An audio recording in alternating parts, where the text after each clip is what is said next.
தேவதூதர்கள் ஒரு வீட்டில் வந்த இடத்துலயே இவ்வளோ அற்புதங்கள் நடக்கும்னா, வானத்தையும் பூமியையும் சிருஷ்டித்த இயேசு என் வீட்டில் இருக்கும்போது என்னென்ன அற்புதங்கள் எல்லாம் நடக்கும் யோசிச்சு பார்க்குறீங்களா? அதை அப்போ நாம வருந்தி அழைக்கிறவர்களாய், இயேசப்பா என் வீட்டில் வாரும் என்று அவரை வருந்தி அழைக்கிறவர்களாய் நாம் மாற வேண்டும்.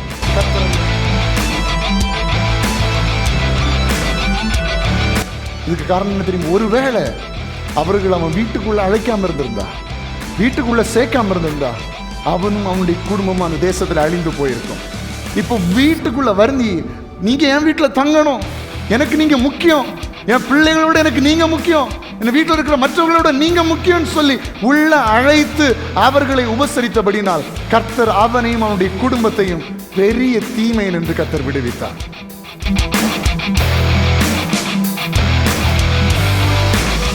காலையில எழும்பி சாயங்காலம் வரைக்கும், இரவு தூங்கும் வரைக்கும் உங்க வீட்டில் இருக்கிற எல்லாரும் உங்க கூட இருக்கிறாங்களா? இருக்க முடியாது. பிள்ளைகள் எல்லாம் உங்க கூட இருக்க முடியுமா? முடியாது.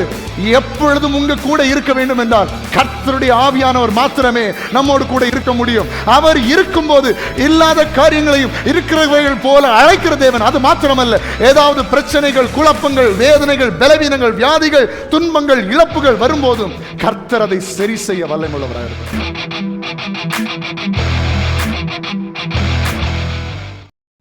இன்றைக்கு நான் உங்களுக்கு சொல்ல விரும்புகிற காரியம்,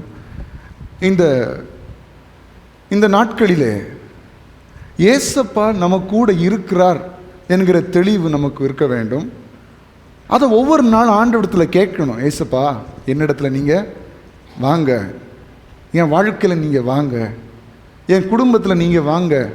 நீங்கள் இருந்தால் தான் என் வாழ்க்கை நல்லா இருக்கும், நீங்கள் இருந்தால் தான் என் குடும்பம் நல்லா இருக்கும், நீங்கள் இருந்தால் தான் என்னுடைய வேலை நல்லா இருக்கும், நீங்கள் இருந்தால் தான் என் படிப்பு நல்லா இருக்கும், நீங்கள் இருந்தால் தான் என் வீடு பாதுகாக்கப்படும், நீங்கள் இருந்தால் தான் என் சரீரம் பாதுகாக்கப்படும், நீங்கள் இருந்தால் தான் என் குடும்பம் பாதுகாக்கப்படும் என்கிற ஒரு தன்மையில் நம்ம ஆண்டுடைய சமூகத்தில் அவரை வாஞ்சிக்கிறவர்களாக நம்ம உலகத்தில் என்னென்ன காரியங்களுக்கெல்லாம் நம்ம கெஞ்சுக்கிறோம். ஏசப்பாட்ட நம்ம இதுக்காக கேட்கணும். ஆண்டவரே என் வாழ்க்கையில் வாங்கப்பா, என் குடும்பத்தில் நீங்கள் வாங்கப்பா, என் தனிப்பட்ட வாழ்க்கையில் நீங்கள் வாங்கப்பான்னு சொல்லி அவரிடத்துல கெஞ்சி கேட்கிறவர்களாக நாம் இருக்க வேண்டும். இன்றைக்கி நம்ம நிறைய பேர் சொல்லுவோம், நாம் ஆண்டவர்கிட்ட கெஞ்சி கேட்க வேண்டிய அவசியம் இல்லை, ஏன்னா நம்ம ஆண்டுடைய பிள்ளைகளாக இருக்கிறோம், நமக்கு ஆண்டவர் அதிகாரத்தை தந்திருக்கிறார், நம்ம அதனால் கெஞ்ச வேண்டிய அவசியம் இல்லை, அழ வேண்டியது அவசியம் இல்லை அப்படின்னு நம்ம சொல்லலாம். உண்மைதான். நம்ம உண்மையிலே பார்க்கும்போது ஆண்டுடைய பிள்ளைகளாகிய நாம் கெஞ்ச வேண்டியதில்லை, அழ வேண்டியதில்லை, அவர்கிட்ட போய் புலம்ப வேண்டியதில்லை. ஆனால் என் கூட இருங்கப்பா, என் கூட பேசுங்கப்பான்னு அவர்கிட்ட கெஞ்சலாம். அதில் தப்பே கிடையாது. அப்போது இந்த ஒரு சின்ன பிள்ளைகள் வீட்டை விட்டு அவங்க பெற்றோர் வெளியே போகும்போது நானும் உங்கள் கூட வரேன்னு கெஞ்சும். இப்போ கவனிச்சிருக்கிறீங்களா? அதுக்காக அந்த பிள்ளைக்கு அதிகாரம் இல்லைன்னு ஆகிடுமா? அந்த பிள்ளைக்கு உரிமை இல்லைன்னு ஆகிடுமா? அந்த பிள்ளைகளுக்கு என் அப்பாட்ட பேசுறதுக்கு உரிமை இல்லை, என் அம்மாட்ட பேசுறதுக்கு உரிமை இல்லை, அப்படி இல்லை. ஆனால் சில நேரங்களில் இதுவும் ஒரு பிள்ளையுடைய தன்மை தான். அப்பா அம்மா இடத்துல கெஞ்சுறது, என் கூட இருங்க, என் கூட விளையாடுங்க, என் கூட பேசுங்க, நானும் உங்கள் கூட வரேன், நானும் நீங்கள் போகிற இடத்துக்கு வர்றேன்னு சொல்லி கெஞ்சுவது பிள்ளைகளுடைய வழக்கம். அப்போ இன்றைக்கு நான் சொல்ல, ஆவிக்குரிய வாழ்க்கையில் நாமும் நம்முடைய வாழ்க்கையின் எல்லா பகுதிகளிலும் ஆண்டவரிடத்துல வருந்தி கேட்கிற, ஏசப்பா என் கூட வாங்க, என் கூட இருங்க அப்படி என்று சொல்லுகிற பிள்ளைகளாய் நாம் இருக்க வேண்டும். ஹல்லேலூயா. இன்னைக்கு உலகம் முழுவதும் இந்த கிறிஸ்மஸ் நாட்களை கொண்டாடி கொண்டிருக்கிறார்கள். ஆனால் ஏசப்பாவை கெஞ்சி கேட்டு இந்த கிறிஸ்மஸ் நாட்களில் நீங்கள் என் குடும்பத்தில் இருங்கப்பா, நீங்கள் என் வாழ்க்கையில் இருங்கப்பான்னு கேட்குறாங்களான்னு கேட்டால் நமக்கு சொல்கிறதுக்கு முடியாது. நிறைய பேர் ஆண்டவர் இல்லாத கிறிஸ்மஸை கொண்டாடி கொண்டு இருக்கிறார்கள், இயேசுவை பற்றி யோசிக்காத கிறிஸ்மஸையும் கொண்டாடி கொண்டு இருக்கிறார்கள். நம்ம சந்தோஷமாக இருக்க வேண்டியது உண்மைதான். ஆனால் அது எல்லாவற்றுக்கும் மேலாக ஏசப்பா நம்ம கூட இருக்க வேண்டும். ஹல்லேலூயா.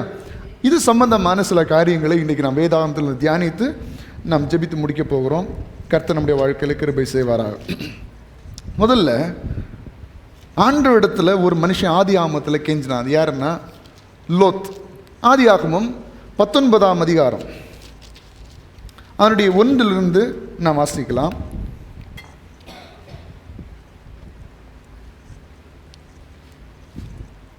ஆதி ஆகமம் 19ஆம் அதிகாரம் அதனுடைய 1 நாம் வாசிப்போம்.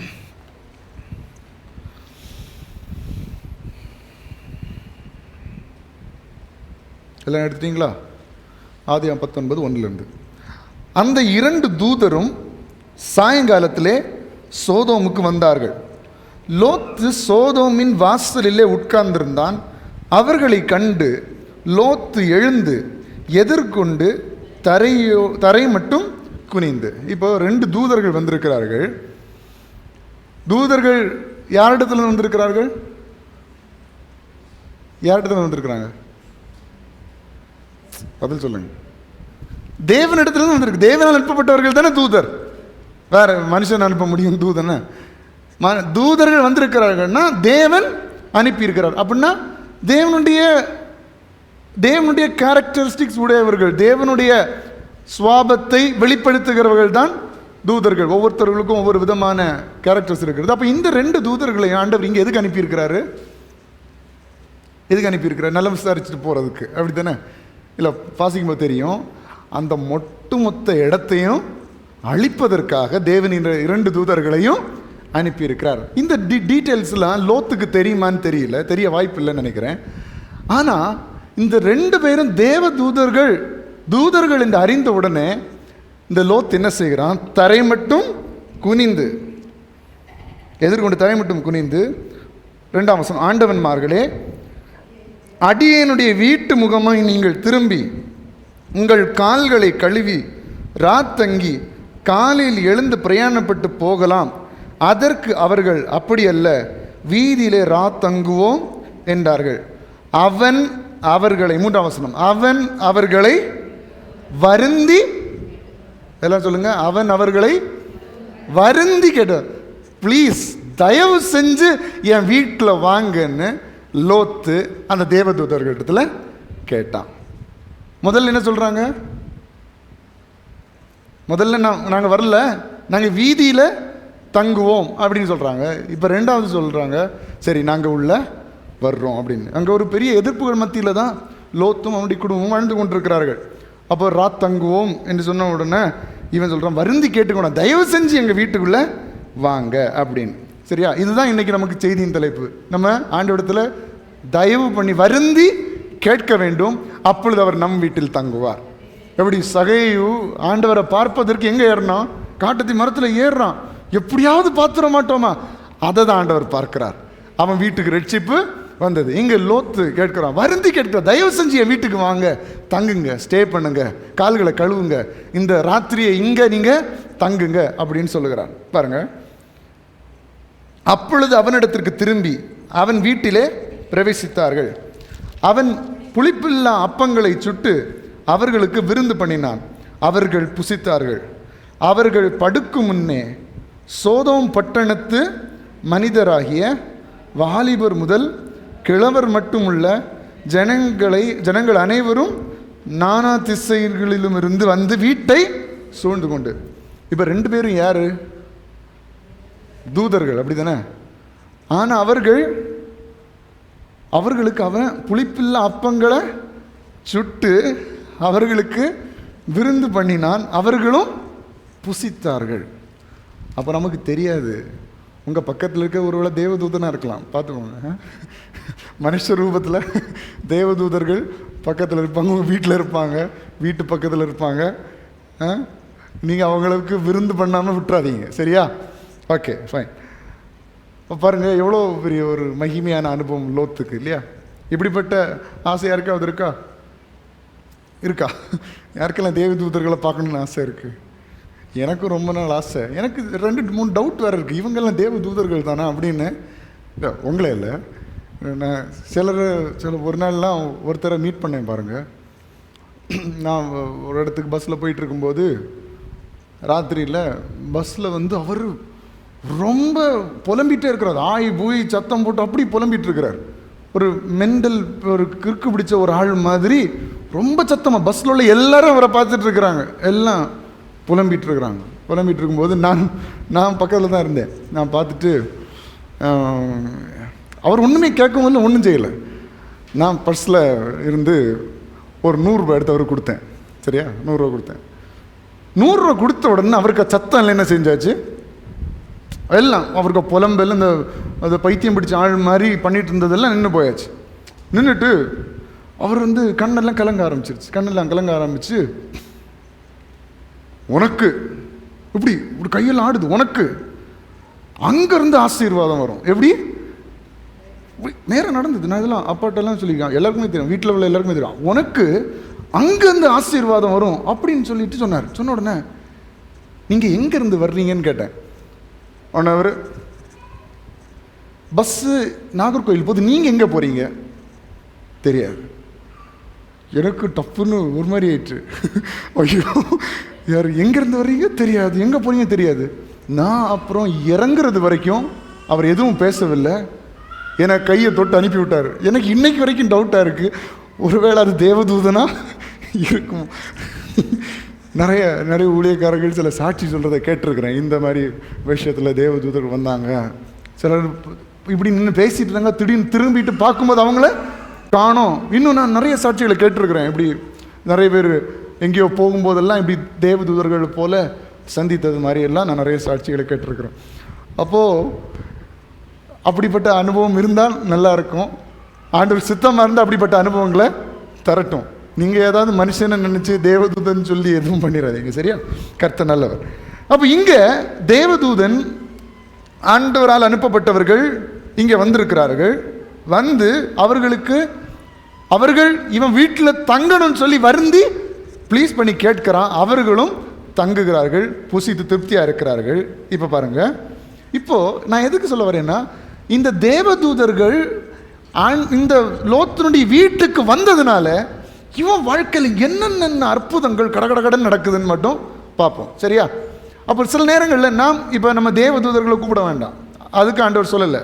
அவர்களை நம்ம ஆராதிக்கவும் வேண்டாம்.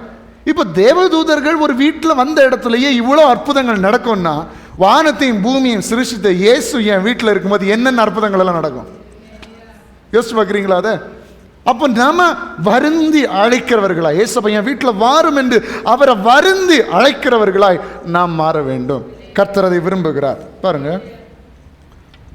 அந்த ஜனங்கள் எல்லாரும் இப்படி 2 பேர் இந்த வீட்டுக்குள்ளே வந்திருக்கிறாங்கன்னு சொல்லி அந்த வீட்டை சூழ்ந்து கொண்டார்கள். 5ஆம் வசனத்திலிருந்து லோத்தை கூப்பிட்டு, இந்த ராத்திரி உன்னிடத்தில் வந்த மனுஷர் எங்கே? நாங்கள் அவர்களை அறியும்படிக்கு அவர்களை எங்களிடத்தில் வெளியே கொண்டு வா என்றார்கள். அப்பொழுது லோத்து வாசலுக்கு வெளியே வந்து தனக்கு பின்னாலே போய் கதவை பூட்டி அவரிடத்தில் போய், அப்படின்னா எப்படி அர்த்தம்? வாசலை திறந்து வெளியே வந்துட்டு இப்படியே பூட்டியிருக்கான். எப்படி? இப்படியே, ஏன்னா உள்ளே இருக்கிற மனுஷங்களை அவங்க பார்த்துடக்கூடாதுன்னு அப்படியே கதவை பூட்டிட்டு அவர்களிடத்தில் போய், சகோதரரே, இந்த அக்கிரமம் செய்ய வேணும் அப்படின்னு அக்கிரமம் செய்கிறவர்கள் தான் அங்கே என்ன செய்திருக்கிறார்கள்? வந்திருக்கு. இவனை துன்புறுத்துறதுக்கு, இவனை வேதனைப்படுத்துறதுக்கு தான் அவங்க வந்திருக்கிறாங்க. இதோ புருஷரை அறியாத, இது ரொம்ப ஒரு ஆக்வர்டான சிச்சுவேஷன். எந்த ஒரு வீட்டில் இருக்கிற ஒரு தலைவனும் செய்ய மனசு இல்லாத ஒரு காரியத்தை சொல்கிறான். எங்கள் வீட்டில் இருக்கிற பிள்ளைகளை வேணாலும் நான் உங்களுக்கு தந்துடுறேன், ஆனால் இந்த 2 மனுஷரையும் எந்த உபத்திரவும், பார்த்தீங்களா? இது ப்ராக்டிக்கலி நம்ம பார்க்கும்போது இப்போ உள்ள காலகட்டத்தில் அப்படி செய்வாங்களே? யாராவது செய்கிறவங்க இருக்கிறாங்க. கொடூரமான பெற்றோர் இருக்கலாம், கொடூரமான மனிதர்கள் இருக்கிறார்கள், இல்லைன்னு சொல்ல முடியாது. ஆனால் உண்மையிலே ஒரு நல்ல பெற்றோர் இப்படிப்பட்ட காரியத்தை செய்ய மாட்டான். ஆனால் லோத் இந்த எக்ஸ்ட்ரீமுக்கு போயிட்டான். எப்படி போகிறான் பாருங்க. இதோ புருஷரை அறியாத 2 குமாரத்திகள் எனக்கு உண்டு, அவர்களை உங்களிடத்துக்கு வெளியே கொண்டு வருகிறேன், அவர்களுக்கு உங்கள் இஷ்டப்படி செய்யுங்கள். இந்த புருஷர் என் கூரை நெல்ல வந்தபடியால் இவர்களுக்கு மாத்திரம் ஒன்றும் செய்ய வேண்டாம். அது சோதோம் பார்த்தீங்கன்னா பாவத்தினாலேயும் எல்லாத்துலேயும் நிறைஞ்ச ஒரு பட்டணம், என்ன ஒரு மோசமான ஒரு பட்டணம். அதனால தான் அது அழிக்கிறதுக்கு தேவதூதர்கள் எங்கே என்ன செஞ்சுருக்கிறாங்க, வந்திருக்காங்க. இப்போ சொல்கிறான், என் வீட்டில் இருக்கிற பிள்ளைகளை வேணான்னு நீங்கள் எடுத்துக்கோங்க, ஆனால் இந்த 2 பேரும் என்ன செய்யாதீங்க. உடனே இப்படிப்பட்ட இந்த வைராக்கியத்தை பார்த்த உடனே அதற்கு அவர்கள், அப்பாலே போ, பரதேசியாய் வந்த இவனா நியாயம் பேசுகிறது? இப்பொழுது அவர்களுக்கு செய்வதை பார்க்கிலும் உனக்கு அதிக பொல்லாப்பு செய்வோம் என்று சொல்லி லோத்து என்பவனை மிகவும் நெருக்கி கதவை உடைக்க கிட்டினார். இப்போ வெளியே நின்று, நீங்கள் தயவு செஞ்சு உள்ள வராதீங்க, அவங்கள கஷ்டப்படுத்தாதீங்க, எனக்கு பிள்ளைகளை வேணாலும் அனுப்பிடுறேன், என்ன நம்பி வந்திருக்கிற அந்த 2 பேரையும் ஒன்றும் செய்யாதீங்கன்னு சொன்ன உடனே இவங்க 2 பேரும், நீ பரதேசியா வேற இடத்துலேருந்து இங்கே வந்தவன், நீ பிழைப்பு கேண்டி வந்தவன், நீ சாப்பாட்டுக்கு வேண்டி வந்தவன் நீ எங்கள்கிட்ட நியாயம் பேசுறியா? அவங்களுக்கு செய்கிறத விட பெரிய பொல்லாப்ப நாங்கள் உனக்கு செய்கிறோன்னு சொல்லி அவனை பிடிச்சு அந்த கதவோட சேர்ந்து என்ன செய்தாங்க? அப்படி நெருக்குறாங்க. கதவோட சேர்ந்து நீ என்னடா செய்வ, உன்னால் என்ன செய்ய முடியும் அப்படின்னு சொல்லி வீம்பு பண்ணி அவனை கதவோட சேர்த்து நசுக்கிறாங்க. இப்போ என்ன ஆகுது? உடைக்க கிட்டினார்கள். அப்பொழுது அந்த புருஷர்கள் தங்கள் கைகளை வெளியே நீட்டி, யாரு? தூதர்கள், சரியா? நீட்டி லோத்தை தங்கள் அண்டைக்கு வீட்டுக்குள் இழுத்து கொண்டு கதவை அவங்க கதவோட சேர்த்து நெருக்கிறாங்க. கதவை உடைக்கக்கூடிய அளவில் நீங்கள் அதை இமேஜின் பண்ணி பாருங்க. கதவு இருக்குது, லோத்தை வச்சு அப்படியே நெருக்கி கதவை உடைக்கி நிற்கிறாங்க. தூதர்கள் கதவை திறந்து லோத்தை மட்டும் உள்ள அனுப்பிட்டு கதவை பூட்டிட்டாங்க. புரியுதுங்களா உங்களுக்கு? இது நம்மளால செய்ய முடியாது. சின்ன சின்ன விஷயம்தான், ஆனால் நம்மளால செய்ய முடியாது. கதவை பூட்டி 11ஆம் வசனம், தெரு வாசல் இருந்த சிறியோரும் பெரியோரும் ஆகிய மனிதருக்கு குருட்டாட்டம் பிடிக்க பண்ணினார்கள். எல்லாரும் கரங்களை தட்டி அவனுக்கு மகிமையை செலுத்துங்க. ஆண்டவருடைய பிள்ளையே, உங்க வீட்டு கதவை உடைச்சு உங்க ஆசீர்வாதங்களை கொள்ளை அடிக்கிற நினைக்கிற எல்லா கிரியைகளுக்கும் தேவன் குருட்டாட்டத்தை வர பண்ணுவார். லோத்தினுடைய வாழ்க்கையில் அதை செய்தார்னா இன்னைக்கு நம்ம வாழ்க்கையில் செய்ய வல்லமையுள்ளவராக இருக்கிறார். உங்களுக்கு நஷ்டத்தை உண்டு பண்ணுகிற வியாதிகள், உங்களுக்கு நஷ்டத்தை உண்டு பண்ணுகிற பலவீனங்கள், நஷ்டத்தை உண்டு பண்ணுகிற பண பிரச்சனைகள், நஷ்டத்தை உண்டு பண்ணுகிற மனிதர்கள் எல்லோருக்கும் இதே போல நடக்கும். ஹல்லேலூயா. ஏன்னா நமக்கு துணை செய்கிறவர் கர்த்தர். எப்போ நம்ம வருந்தி ஏசப்பாவை நமக்குள்ள வச்சிருக்கும் போது, நம்ம வீட்டில் வச்சிருக்கும் போது எந்த தீமையும் அவரை தாண்டி உள்ள வராது. கவனிக்கிறீங்களா? குருட்டாட்டம் பிடிக்க பண்ணினார்கள். அப்பொழுது அவர்கள் வாசலை தேடி தேடி அலுத்து போனார்கள். வாசலை தேடி தேடி அலுத்து போனார்கள். பின்பு அந்த புருஷர் லோத்தை நோக்கி, இவ்விடத்தில் இன்னும் உனக்கு யார் இருக்கிறார்கள்? மருமகனாவது, உன் குமாரராவது, உன் குமாரத்திகளாவது, பட்டணத்தில் உனக்குரிய எவர்களாவது இருந்தால் அவர்களை இந்த ஸ்தலத்திலிருந்து வெளியே அழைத்து கொண்டு போ. நாங்கள் இந்த ஸ்தலத்தை அழிக்கப் போகிறோம். இவர்கள் கூக்குரல் கர்த்தருடைய சமூகத்தில் பெரிதாக இருக்கிறது. இதை அழிக்க கர்த்தர் எங்களை அனுப்பினார் என்றார்கள். இப்போ என்ன தெரியுமாச்சு? இவனுடைய வீட்டில் அந்த தூதர்கள் வந்தனால லோத்தும் அவனுடைய குடும்பமும் காப்பாற்றப்பட்டது. இந்த அழிவு நின்று காப்பாற்றப்பட்டார்கள். சொல்றாங்க, திரும்பி பார்க்காம போ. லோத்தின் மனைவி திரும்பி பார்த்தாள், உப்பு தூணாய் மாறினாள். மீதி எல்லாரையும், அவனையும் அவனுடைய குடும்பத்தையும் கர்த்தர் ரட்சித்தார். இதுக்கு காரணம் என்ன தெரியுமா? ஒருவேளை அவர்கள் அவன் வீட்டுக்குள்ள அழைக்காம இருந்திருந்தா, வீட்டுக்குள்ள சேர்க்காம இருந்திருந்தா, அவனும் அவனுடைய குடும்பமும் அந்த தேசத்தில் அழிந்து போயிருக்கும். இப்போ வீட்டுக்குள்ள வருந்தி, நீங்க என் வீட்டில் தங்கணும், எனக்கு நீங்க முக்கியம், என் பிள்ளைகளோட எனக்கு நீங்க முக்கியம், என் வீட்டில் இருக்கிற மற்றவர்களோட நீங்க முக்கியம்னு சொல்லி உள்ள அழைத்து அவர்களை உபசரித்தபடினால் கர்த்தர் அவனையும் அவனுடைய குடும்பத்தையும் பெரிய தீமை என்று கர்த்தர் விடுவித்தார். மொத்தத்தையும் அழிச்சு போட்டாங்க. அக்கினினால மொத்த இதையும் அழிச்சு போட்டாங்க. ஆனால் லோத்தையும் லோத்துடைய குடும்பத்தையும் கர்த்தர் காப்பாற்றினார். இன்றைக்கு இதை கேட்கிற ஆண்டுடைய பிள்ளையே, நீ வருந்தி ஆண்டவரை அழைப்பாயானால், ஏசப்பா என்கிட்ட வாங்க, என் குடும்பத்தில் வாங்க, அனுதினமும் அவரிடத்தில் வாஞ்சையோடு தாகத்தோடு தேவையோடு, ஏசப்பா நீங்க தான் என்னுடைய தேவை என்று நீங்கள் கேட்பீர்களானால் அவர் உங்களிடத்தில் வருவார், உங்களுடைய கூக்குரலை கேட்பார், உங்களை எல்லா தீமையும் கர்த்தர் தப்புவிப்பார். நீங்க என்ன தீமைகள் மத்தியில் போய்க்கொண்டாலும் சரி, ஆண்டவரிடத்தில் வருந்தி கேளுங்க, ஏசப்பா எனக்கு உதவி செய்யுங்க. பாரங்களினால் மனக்கவலைகளினால் நிறைந்திருக்கிறீங்களா? ஆண்டவரிடத்தில் கேளுங்க, ஏசப்பா வருந்தியுமே அழைக்கிறேன், என்கிட்ட வாங்க. அப்போ எதுக்கு எல்லாமோ மனுஷன்ட்டெல்லாம் நம்ம கெஞ்சிரோம்ல, சம்பந்தமே இல்லாத ஆட்கள்கிட்ட நம்ம கெஞ்சிரோமே. ஆண்டவரிடத்தில் அவருடைய இரக்கத்திற்காக கெஞ்சுகிறதுல எந்த காரியமும் குறைந்து போவதில்லை. அவருடைய இரக்கத்திற்காக கெஞ்சுவோம், கர்த்தர் நமக்கு இரக்கம் செய்வார். அல்லேலூயா. இப்போ லோத்தின் காரியத்தை பற்றி பார்த்தோம். அவன் வருந்தி கேட்டதுனால அவனை கர்த்தர் ரட்சித்தார், அவனுடைய குடும்பத்தையும் கர்த்தர் ரட்சித்தார். ஆனால் லோத்தின் மனைவி மறுபடியும் திரும்பி பார்த்ததுனால, அந்த பழைய வாழ்க்கையை திரும்பி பார்த்ததுனால கர்த்தர் அவளையும் அழித்து போட்டார், உப்பு தூணாய் மாறினாள். இப்போவும் அந்த தூண் அந்த இடங்களில் இருக்கிறது என்று சொல்லுகிறார்கள். சரியா? நான் நேராக போய் பார்த்ததில்லை. ஓகே, சரி. அடுத்தது வருந்தி கேட்ட இன்னும் ஒரு ஸ்திரீயை பற்றி நம்ம பார்ப்போம். 2 ராஜாக்கள் 4ஆம் அதிகாரம் அதனுடைய 8ஆம் வசனம். 2 ராஜாக்கள் 4ஆம் அதிகாரம் அதனுடைய 8ஆம் வசனம். அதில் பார்க்கும்போது, பின்பு ஒரு நாள் எலிசா சூனேமுக்கு போயிருக்கும்போது அங்கே இருந்த கனம் பொருந்திய ஒரு ஸ்திரீ, யாரு? கனம் பொருந்திய ஒரு ஸ்திரீ அவனை போஜனம் பண்ண வருந்தி கேட்டுக்கொண்டாள். அப்படியே அவன் பயணப்பட்டு வருகிற போதெல்லாம் போஜனம் பண்ணும்படி அங்கே வந்து தங்குவான். இது எலிசாவை பற்றி வேதம் சொல்லுகிறது. எலிசா யார்? தேவனுடைய தீர்க்கதரிசி, தேவனுடைய ஊழியக்காரன், கர்த்தரை வெளிப்படுத்துகிறவன். இவனிடத்தில் இந்த சூனேமியாள்னா வருகிறது. அந்த சூனேம் என்கிற தேசத்தில் வாழுகிற ஒரு ஸ்திரீ, அதுவும் சாதாரணப்பட்ட ஆள் இல்லை, கனம் பொருந்திய ஒரு ஸ்திரீ.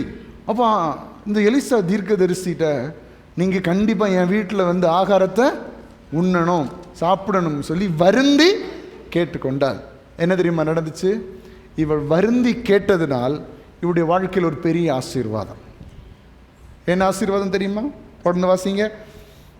அவள் தன் புருஷனை நோக்கி, இதோ நம்மிடத்தில் எப்போதும் வந்து போகிற தேவனுடைய மனுஷனாகிய இவர் பரிசுத்தவான் என்று காண்கிறேன். நாம் மெத்தையின் மேல் ஒரு சிறிய அறை வீட்டை கட்டி. மெத்தைன்னா என்னது? பரவாயில்லையே, நான் மெத்தைனா நீங்கள் கட்டில் போட்டிருக்கேன். மெத்தைக்கு மேலே ஒரு வீடை கட்டி. மெத்தைனா என்ன? ஒரு மாடி, ஒரு ரூஃப் டாப். அப்போ மெத்தையின் மேல் ஒரு சிறிய அறை வீட்டை. ஒரு ஊழியக்காரனுக்கு எவ்வளவு கனம் கொடுக்கிறார்கள் என்று நீங்கள் யோசிச்சு பார்க்கணும்.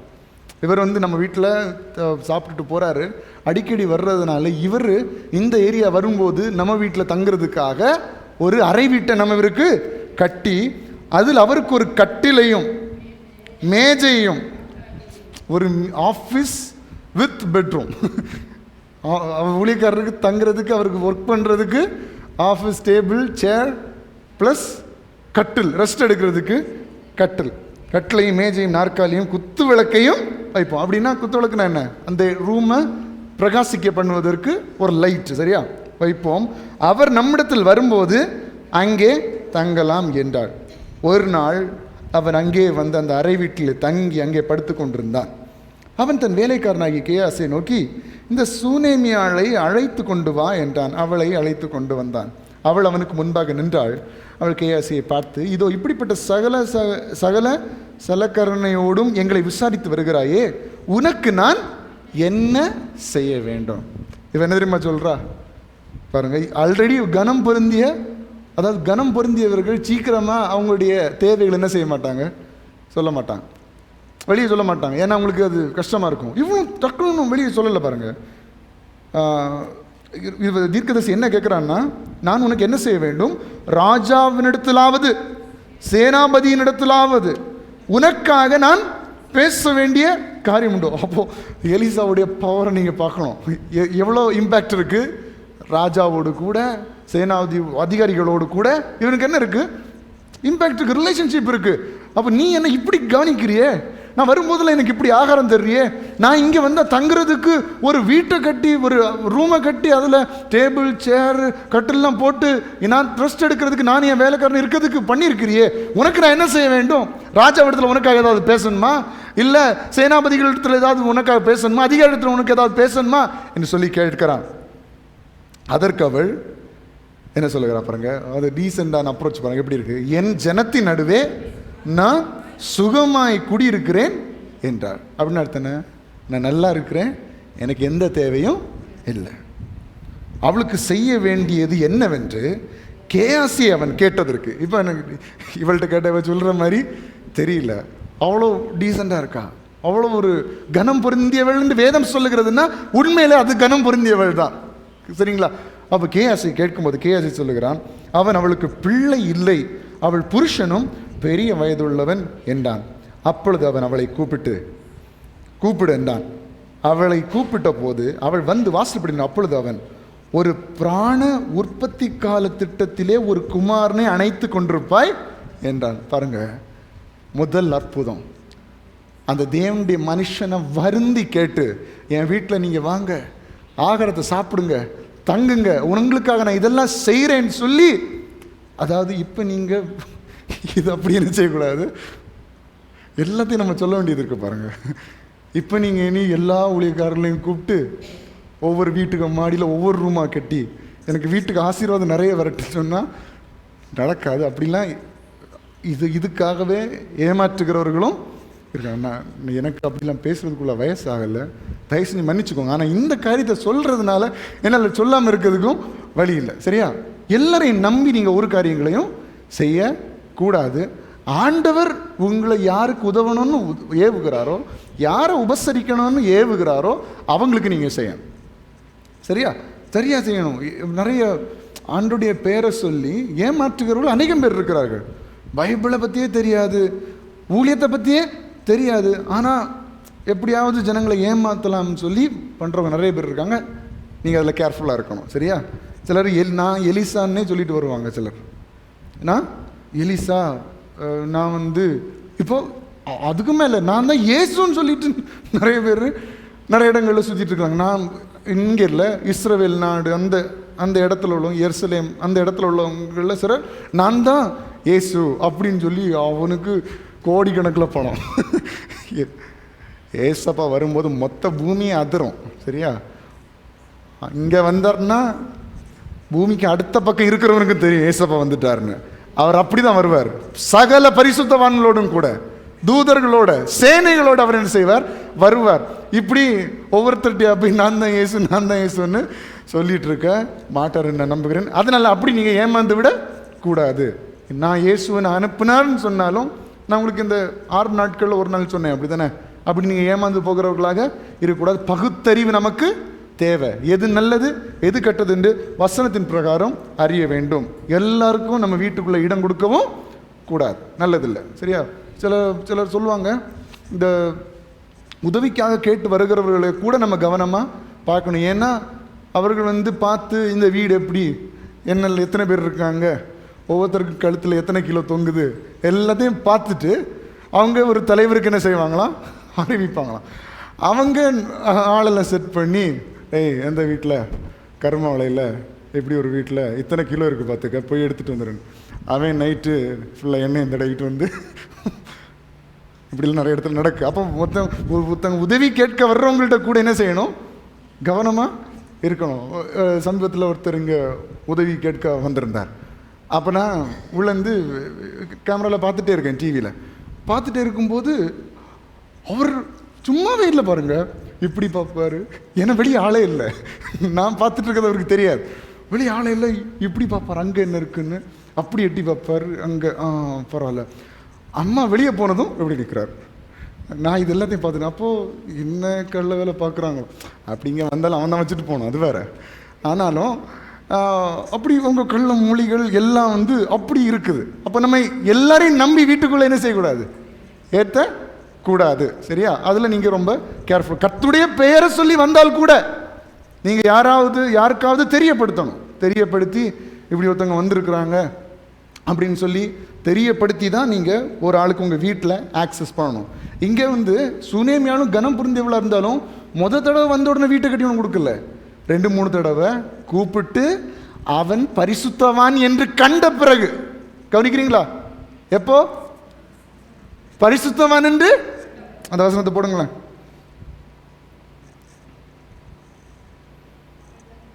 அவள் தன் புருஷனை நோக்கி, இதோ நம்மிடத்தில் எப்போதும் வந்து போகிறார். அப்படின்னா இந்த பழக்கம் அடிக்கடி இவர் போயிட்டு இருக்கிறார். போயிட்டு இருக்கும்போது இவங்க கூட பழகுனதுல இந்த சுனேமியால் ஒரு நற்சாட்சி சொல்லுகிறார். என்ன சாட்சினா, இவன் பரிசுத்தவான். ஹல்லேலூயா. அப்போ பரிசுத்தவான் என்று கண்ட பிறகுதான் சரி நம்ம இவனுக்கு ஒரு ரூமை கட்டி கொடுப்போம் இவருக்கு அப்படின்னு சொல்லி. சரி, இப்போ இதெல்லாம் கட்டி கொடுத்த பிறகு கேசி சொல்கிறேன், இவருக்கு ஒரு பிள்ளை இல்லை. அப்போ சொல்லுகிறான், குறிப்பிட்ட காலத்தில் கர்த்தர் உனக்கு ஒரு பிள்ளையை கொடுப்பார், நீ அவனை அணைத்து கொண்டிருப்பாய் அப்படின்னு சொல்லுகிறார். முதல் ஆசீர்வாதம் தேவ மனுஷன் வீட்டுக்குள்ளே வந்ததுனால உண்டான முதல் ஆசீர்வாதம்.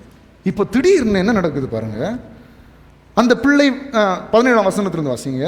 அந்த ஸ்திரீ கர்ப்பம் தரித்து எலிசா தன்னோடைய சொன்னபடி ஒரு உற்பத்தி கால திட்டத்தில் ஒரு குமாரனை பெற்றாள். 18ஆம் வசனம். அந்த பிள்ளை வளர்ந்தான்.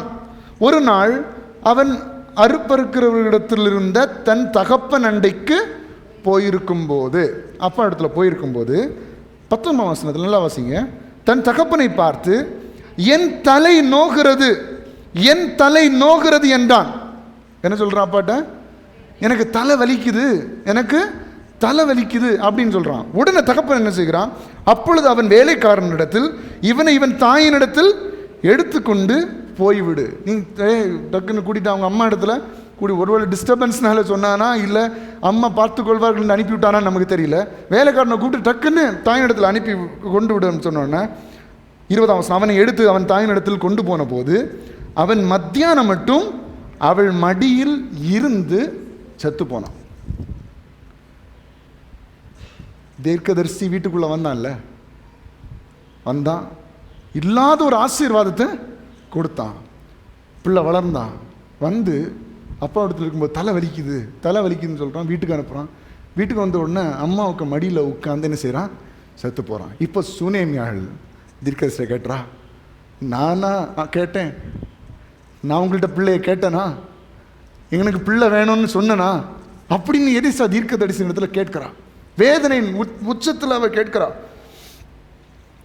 22ஆம் வசனத்தில் பாருங்க, தன் புருஷனிடத்தில் ஆள் அனுப்பி நான் சீக்கிரமாய் தேவனுடைய மனுஷன் இருக்கும் இடமட்டும் போய் வரும்படிக்கு வேலைக்காரர்கள் ஒருவனையும் ஒரு கழுதையும் எனக்கு அனுப்ப வேண்டும் என. அப்போ எவ்வளோ பெரிய ஒரு ஆள்னு பார்த்துக்கோங்க.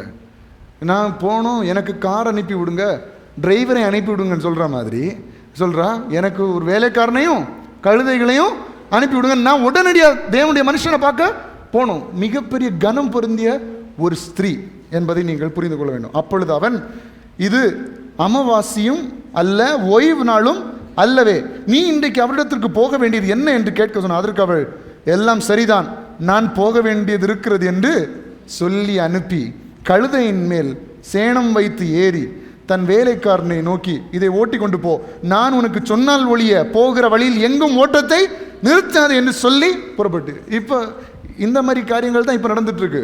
ஆட்டோ பிடிங்க, கார் எடுங்க, நான் சொல்றது வரைக்கும் வண்டி நிறுத்தாத, வேகமா போயிட்டே இருங்கிறது போல இங்க சொல்லுகிறான், நான் சொல்ற வரைக்கும் நீ வண்டி நிறுத்தாத, போய்கிட்டே இரு அப்படின்னு. கழுதையின் மேல் அடுத்த கர்மேல் பர்வதத்தில் இருக்கிற தேவனுடைய மனுஷனிடத்திற்கு போனாள். தேவனுடைய மனுஷன் தூரத்தில் அவளை வர கண்டு தன் வேலைக்காரனாகிய கேயாசியை பார்த்து, அதோ சுனேமியாள் வருகிறாள், நீ அவளுக்கு எதிர்கொண்டு ஓடி, நீ சுகமா இருக்கிறாயா, உன் புருஷன் சுகமா இருக்கிறானா, அந்த பிள்ளை சுகமா இருக்கிறதா என்று அவளிடத்தில் கேளென்றாள். அவள் சுகந்தான் என்று சொல்லி. எலிசா யாரு? தீர்க்கதரிசி. அவனுக்கு தெரிஞ்சிருக்கணும்ல பிள்ளை இறந்தது. ஆனால் எல்லாத்தையும் ஆண்டவர் எல்லாருக்கும் வெளிப்படுத்துகிறது இல்லை. நம்ம நினைக்கக்கூடாது எல்லாத்தையுமே ஊழியக்காரர் சொல்லணும், எல்லாத்தையுமே தீர்க்கதரிசி சொல்லணும்னு எதிர்பார்க்கக்கூடாது. ஏன்னா ஆண்டவர் காண்பிச்சாதான் தீர்க்கதரிசி பார்க்க முடியும், ஆண்டவர் சொன்னாதான் தீர்க்கதரிசி கேட்க முடியும். இவனுக்கு பிள்ளை இறந்ததும் தெரியாது, பிள்ளைக்கு இப்படிப்பட்ட சம்பவங்கள் நடந்ததும் தெரியாது. இவன் ஏதோ சுனேமியாள் வர்றா, வேலைக்காரனுடைய ஓடிப்போ, நல்லா இருக்கிறான்னு கேளு, புருஷன் நல்லா இருக்கிறான்னு கேளு, பிள்ளை நல்லா இருக்கிறானா கேளுன்னு சொல்லி அனுப்பி விடுறான். பர்வதத்தில் இருக்க தேவனுடைய மனுஷன் வந்து மனுஷனிடத்தில் வந்து, பர்வதத்தில் இருக்கிற 27ஆம் வசனம், தேவனுடைய மனுஷனிடத்தில் வந்து அவன் காலை பிடித்து கொண்டாள். அப்பொழுது கேயாசி அவளை விலக்கி விட வந்தான். தேவனுடைய மனுஷன், அவளை தடுக்காதே, அவள் ஆத்துமா துக்கமாயிருக்கிறது. எல்லாரும் வாசிங்க, கர்த்தர் அதை எனக்கு அறிவியாமல் மறைத்து வைத்தார் என்றான். இவள் சுனேமியாள் படுகிற இப்போ கண்டுபிடிச்சிட்டான், இவள் ஆத்மா துக்கமாக இருக்கு, ஆனால் ஆண்டவர் அதை எனக்கு சொல்லாமல் அதை மறைச்சிட்டாரு. எல்லாத்தையும் ஆண்டவர் ரிவீல் பண்ண மாட்டார், எல்லாத்தையும் ஆண்டவர் ஷேர் பண்ண மாட்டார். எது தேவையோ அதை தான் உங்களுக்கு தெரிவிப்பார் என்பதையும் நீங்கள் புரிந்து கொள்ள வேண்டும். அப்பொழுது அவள், நான் என் ஆண்டவரிடத்தில் ஒரு குமாரன் வேண்டும் என்று கேட்டதுண்டா? ஆண்டவரே, அதாவது தேவ மனுஷனே, உங்களை வீட்டுக்கு வர வச்சேன், உங்களெல்லாம் உபசரித்தேன், உங்களுக்கு வேண்டியதெல்லாம் செஞ்சேன், உங்களுக்கு அறை வீட்டை கட்டினேன், உங்களுக்கு நாற்காலி மேசை கட்டில் எல்லாம் போட்டு தந்தேன், ஆனால் ஒரு நாளாவது எனக்கு குமாரன் இல்லை, எனக்கு குமாரன் தாங்க நான் கேட்டனா? கேட்டதுண்டா? எனக்கு அபத்தம் சொல்ல வேண்டாம் என்று நான் சொல்லவில்லையா என்றாள். அப்பொழுது அவன் கேயாசியை பார்த்து, நீ உன் இடையை கட்டிக்கொண்டு என் தடியை உன் கையில் பிடித்து கொண்டு வழியில் ஒருவனை சந்தித்தாலும் அவனை வினவாமலும் உன்னை ஒருவன் வினவினாலும் அவனுக்கு மறுமொழி சொல்லாமலும் போய் என் தடி அந்த பிள்ளையின் முகத்தின் மேல் வை என்றான். இப்போ என்ன சொல்கிறான் கேயாசிட்டத்தில், நீ போ, இந்த பிள்ளைக்கு மேலே இந்த தடியை வை, வழியில் ஒருத்தன் கேட்டால் ஆன்சர் பண்ணாத, கொஸ்டின்னு நீ கேட்காத, போ, நேராக போய் அவன் பிள்ளை மேலே வைன்னு சொல்லலாம். பிள்ளையின் தாயோ, 30ஆம் வசனம், பிள்ளையின் தாயோ நான் உம்மை விடுகிறதில்லை என்று கர்த்தரின் ஜீவனையும் உம்முடைய ஜீவனையும் கொண்டு சொல்லுகிறேன் என்றாள். அப்பொழுது அவன் எழுந்திருந்து அவள் பின்னே போனான். 2வது ஒரு இடத்துல வருந்தி கேட்டுக்கொள்ளுகிறார். முதல்ல ஒரு இடத்துல வருந்தி கேட்டா, என் வீட்டில் நீங்கள் வரணும், சாப்பிடணும், தங்கணும். இப்போ வருந்தி கேட்டா, நீங்கள் வந்தால் தான் பிள்ளையின் இடத்துல நம்ம போகிறோம். வருந்தி கேட்கிறார். கேயாசி அவளுக்கு முன்னே போய் அந்த தடியை பிள்ளையின் முகத்து மேல் வைத்தான். ஆனாலும் சத்தமும் இல்லை, உணர்ச்சியும் இல்லை. ஆகையால் அவன் திரும்பி அவனுக்கு எதிர்கொண்டு வந்து பிள்ளை விழிக்கவில்லை என்று அவனுக்கு அறிவித்தான். எலிசா வீட்டிற்குள் வந்தபோது இதோ அந்த பிள்ளை அவன் கட்டிலின் மேல் செத்து கிடந்தான். உள்ளே போய் தங்கள் இருவருக்கும் பின்னாக அவன் கதவை பூட்டி கர்த்தரை நோக்கி வேண்டுதல் செய்து கிட்ட போய் தன் வாய் பிள்ளையின் வாய் மேலும், தன் கண்கள் அவன் கண்கள் மேலும், தன் உள்ளங்கைகள் அவன் உள்ளங்கைகள் மேலும் படும்படியாக அவன் மேல் குப்புற படுத்து கொண்டான். அப்பொழுது பிள்ளையின் உடல் அனல் கொண்டது. அவன் எழுந்து அறை வீட்டில் இங்கும் அங்கும் முலாவி திரும்ப கிட்ட போய் அவன் மேல் குப்புறப்படுத்தான். அப்பொழுது அந்த பிள்ளை 7 தரம் தும்மி தன் கண்களை திறந்தான். எல்லாரும் கரங்களை தட்டி ஆண்டவருக்கு மகிமைகளை செலுத்துவோம். கர்த்தர் கூட இருந்தா இல்லாதவைகளையும் தருவார், பிரச்சனைகள் வந்தாலும் காப்பாற்றுவார். ஹல்லேலூயா. அப்பொழுது அவன் கேயாசியை கூப்பிட்டு அந்த சூனேமியாளை அழைத்து கொண்டு வா என்றான். அவளை அழைத்து கொண்டு வந்தான். அவள் அவனிடத்தில் வந்தபோது அவன், உன் குமாரனை எடுத்துக்கொண்டு போ. அப்பொழுது அவள் உள்ளே போய் அவன் பாதத்தில் விழுந்து தரை மட்டும் பணிந்து தன் குமாரனை எடுத்துக்கொண்டு வெளியே போனான். கர்த்தர் கூட இருந்தால் எப்படிப்பட்ட காரியம் நடக்கும்? நீங்க வாகனத்தில் போறீங்களா, கூட இயேசுப்பாவை வருந்து கூட்டிட்டு போங்க. வீட்டில் இருக்கிறீங்களா, இயேசுப்பா வருந்தி உங்க கூட வச்சுக்கோங்க. இயேசுப்பா ஏன் கூட இருங்கப்பா, என்ன ஆற்றி தேற்றும்படியாக, எனக்கு துணை நிற்கும்படியாக ஏன் கூட இருங்கப்பா. இந்த உலகத்தில் யாருமே உங்க கூட கடைசி வரைக்கும் இருக்க முடியாது. எந்த மனுஷனும் எல்லா நேரத்திலையும் கூட இருக்க முடியாது.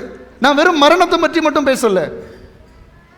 காலையில் எழும்பி சாயங்காலம் வரைக்கும், இரவு தூங்குவது வரைக்கும் உங்க வீட்டில் இருக்கிற எல்லாரும் உங்க கூட இருக்கிறாங்களா? இருக்க முடியாது. பிள்ளைகள் எல்லாம் உங்க கூட இருக்க முடியுமா? முடியாது.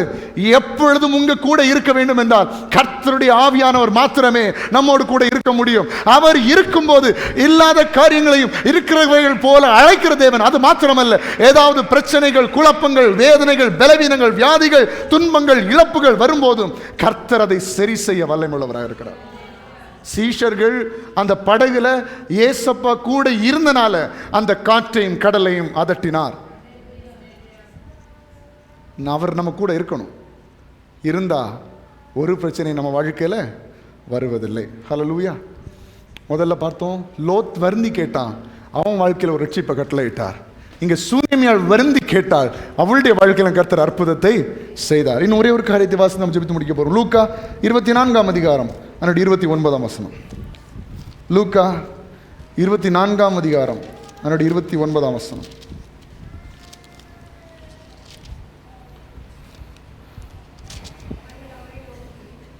அவர்கள் அவரை நோக்கி, நீர் எங்களுடனே தங்கிரும், சாயங்காலம் ஆயிற்று, பொழுதும் போயிற்று என்று அவரை வருந்தி கேட்டுக்கொண்டார்கள். யார்கிட்ட கேட்குறாங்க? உயிர் தெழுந்த இயேசுப்பாட்ட. ஹல்லேலூயா. அவர்களோட அவர் பந்தி இருக்கையில் அவர் அப்பத்தை எடுத்து ஆசீர்வதித்து அதை பிட்டவர்களுக்கு கொடுத்தார். அப்பொழுது அவருடைய கண்கள் திறக்கப்பட்டு அவரை அறிந்தார்கள். உடனே அவர் அவர்களுக்கு மறைந்து போனார். அவருடைய பிள்ளையே, இன்றைக்கு இந்த இயேசுப்பாவை உங்கள் வாழ்க்கையில், உங்கள் வீட்டில், உங்கள் குடும்பத்தில், உங்களுடைய இருதயத்தில் வருந்தி அழைக்கிறவர்களாக இருக்க வேண்டும்.